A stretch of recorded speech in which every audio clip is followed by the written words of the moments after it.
नमस्कार। कल्कि और गरुड़ पुराण में ना कुछ ऐसी बातें लिखी हैं जो सच में रोंगटे खड़े कर देती हैं। आज हम कलयुग के अंत से जुड़ी उसी भविष्यवाणी को समझने वाले हैं।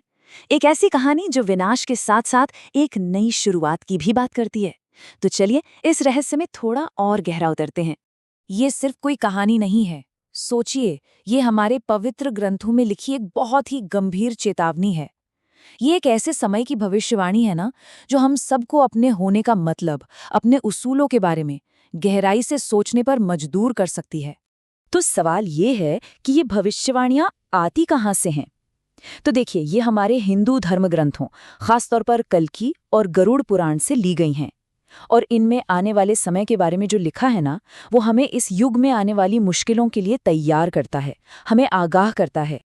अच्छा, पहले ये समझ लेते हैं कि कलयुग है क्या। हिंदू शास्त्रों के हिसाब से कलयुग की उम्र है 4,32,000 साल।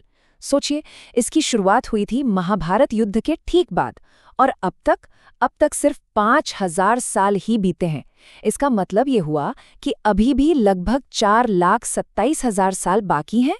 तो इस पूरी भविष्यवाणी की जो कहानी है ना, वो एक राजा की चिंता से शुरू होती है। एक ऐसे राजा जो इंसानों के भविष्य को लेकर बहुत बहुत परेशान थे। तो हुआ ये कि महाभारत का युद्ध खत्म हुआ और धर्मराज युधिष्ठिर हस्तिनापुर के सिंहासन पर बैठे। लेकिन उनके मन में एक डर बैठ गया था। वो सोच रहे थे कि आने वाले कलयुग में लोगों का जीवन कैसा होगा। क्या धर्म बचेगा? लोग सही रास्ते पर चलेंगे? सच्चाई का क्या होगा? इन्हीं सवालों का जवाब ढूंढने के लिए उन्होंने अपने भाइयों के साथ मिलकर एक फैसला किया। और वो फैसला था द्वारिका जाने का। युधिष्ठिर, भीम, अर्जुन, नकुल और सहदेव, ये पांचों भाई सीधे पहुंचे द्वारिकाधीश श्री कृष्ण के पास, क्योंकि वो सब जानते थे कि उनके इन मुश्किल सवालों का जवाब, उनकी इस चिंता का हल सिर्फ और सिर्फ कृष्ण के पास ही हो सकता है। लेकिन जब वो द्वारिका पहुंचे तो श्री कृष्ण ने उन्हें कोई सीधा साधा जवाब नहीं दिया। उनकी लीला तो कुछ और ही थी। उन्होंने पांडवों को एक अजीब, एक रहस्यमयी काम सौंपा, और यहीं से कहानी और भी दिलचस्प हो जाती है। कृष्ण ने उनसे कहा, तुम्हारे सवालों का जवाब तुम्हें शब्दों में नहीं बल्कि अनुभव से मिलेगा।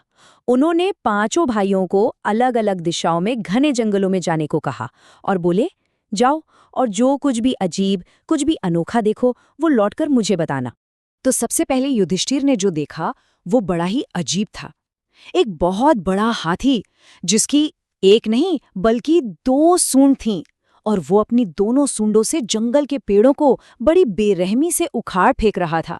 बड़ा हैरान करने वाला नजारा था ये। आखिर इसका मतलब क्या हो सकता है? अब अर्जुन की बारी। उन्होंने एक ऐसा विशाल पक्षी देखा जिसके पंखों पर पवित्र वेद की ऋचाएं लिखी हुई थी। लेकिन वो कर क्या रहा था? वो मरे हुए जानवरों का मांस नोच नोच कर खा रहा था। सोचिए, एक तरफ इतना पवित्र ज्ञान और दूसरी तरफ इतना घिनौना काम। ये कैसा विरोधाभास था? भीम ने जो देखा वो सच में दिल को दहला देने वाला था।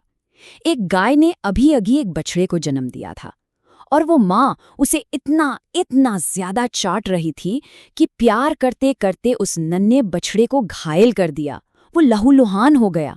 ममता का ऐसा रूप जो तकलीफ दे रहा था। इस नज़ारे ने भीम को अंदर तक हिलाकर रख दिया। और सहदेव ने क्या देखा? उन्होंने 7 कुएं देखे। आसपास के जो 6 कुएं थे वो तो पानी से लबालब भरे हुए थे, लेकिन उनके ठीक बीच में जो सबसे गहरा कुआं था वो बिल्कुल सूखा पड़ा था। चारों तरफ इतनी भरमार और बीच में ये खालीपन, ये आखिर कैसा संकेत था? और आखिर में नकुल, उन्होंने एक बड़ा ही अद्भुत नज़ारा देखा। एक बहुत बड़ी विशाल चट्टान पहाड़ से नीचे लुढ़क रही थी, इतनी तेजी से कि रास्ते में आने वाले बड़े बड़े पेड़ों को भी कुचलती जा रही थी। लेकिन जैसे ही वो एक नन्हे से छोटे से पौधे के सामने आई, वो चट्टान वहीं रुक गई। तो जब पांचों भाई अपने अपने ये अजीब अनुभव लेकर वापस लौटे, तब श्री कृष्ण ने मुस्कुराकर इन रहस्यों से पर्दा उठाया। उन्होंने बताया कि इन दृश्यों का असली मतलब क्या है, और हर एक दर्शन कलयुग की एक एक कड़वी सच्चाई को सामने ला रहा था।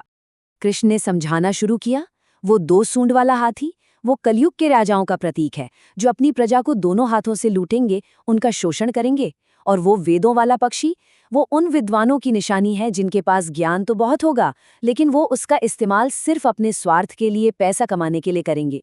वो खून से सना बछड़ा, वो दिखाता है कि कैसे माँ बाप का जरूरत से ज्यादा मोह, उनकी अंधाधुन ममता ही उनके बच्चों की तरक्की में रुकावट बन जाएगी।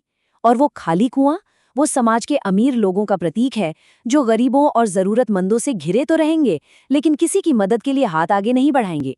और आखिर में वो चट्टान को रोकने वाला छोटा सा पौधा, कृष्ण ने बताया, वो है ईश्वर में सच्ची आस्था और भक्ति, जो इंसान को बड़े से बड़े पतन से भी बचा लेगी। तो ये तो थी पांडवों की कहानी, लेकिन अब इससे भी आगे बढ़ते हैं और गरुड़ पुराण में बताए गए कलयुग के अंत के 5 सबसे बड़े संकेतों को देखते हैं। गरुड़ पुराण के मुताबिक भगवान विष्णु ने अंत के 5 खास संकेत बताए हैं। पहला, इंसानों की उम्र का बहुत ज्यादा घट जाना। दूसरा, समाज में नैतिकता का पूरी तरह से खत्म हो जाना। तीसरा, प्रकृति का बंजर हो जाना। चौथा, भयंकर सूखा पड़ना। और पांचवां, आखिरी महाप्रलय, मतलब पूरी सृष्टि का विनाश। जो पहला संकेत है वो सुनकर शायद यकीन करना मुश्किल हो। कहा गया है कि इंसानों की औसत उम्र घटकर सिर्फ 20 साल रह जाएगी। 12 साल की उम्र में ही बाल सफेद होने लगेंगे और 8 से 9 साल की बच्चियां बच्चों को जन्म देंगी। जाहिर है इससे समाज में सिर्फ कमजोर और बीमार पीढ़ियां ही पैदा होंगी। और फिर आएगा वो आखिरी और सबसे डरावना मंजर, जब पाप अपनी सारी हदें पार कर चुका होगा। तब आसमान में एक नहीं, 2 नहीं, बल्कि 7 सूरज एक साथ दिखाई देंगे।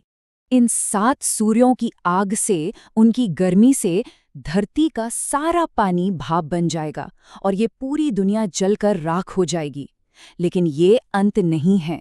इसके बाद 100 सालों तक लगातार मूसलाधार बारिश होगी, इतनी बारिश कि पूरा ब्रह्मांड जलमग्न हो जाएगा। लेकिन यहाँ एक सवाल उठता है, क्या ये तबाही सिर्फ एक अंत है या फिर ये किसी नई शुरुआत का रास्ता भी है? इस महाप्रलय के बाद आखिर होगा क्या, ये जानना सबसे जरूरी है। और इसका जवाब भी गरुड़ पुराण में ही मिलता है। भगवान विष्णु ने गरुड़ जी को बताया था कि जब ये दुनिया खत्म हो जाएगी तब ईश्वर एक नई, बिल्कुल शुद्ध और पवित्र दुनिया बनाएंगे। और इस नई दुनिया में जगह सिर्फ उन्हीं लोगों को मिलेगी जिन्होंने हमेशा सत्य और धर्म का रास्ता अपनाया होगा। तो आखिर में सवाल फिर वही है, कलयुग का अंत, क्या ये एक विनाश है या फिर एक नवीकरण? सृष्टि के इस चक्र में एक जरूरी सफाई, विनाश और फिर से एक नई शुरुआत के इस चक्र के बारे में सोचना वाकई कमाल का है।